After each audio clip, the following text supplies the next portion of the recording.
নামটা জানি কি ছিল? হ্যাঁ, মিনতি পাল। মিনতি দিদিকে আমরা ট্রিটমেন্ট করছি।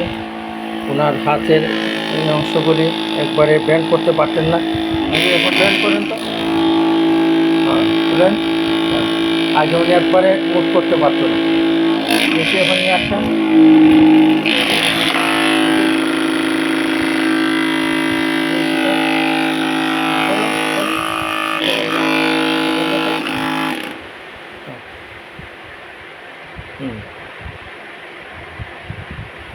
দিদি আজকে কতদিন হলো আপনার ট্রিটমেন্ট?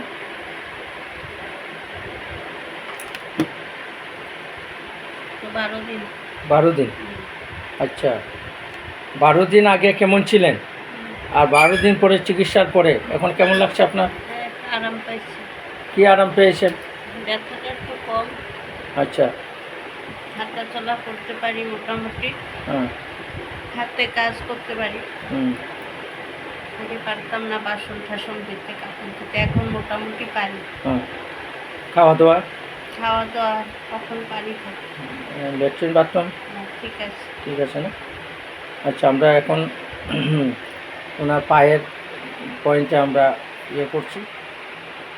আপনি অ্যাপোলোতে কতদিন ছিলেন? অ্যাপোলোতে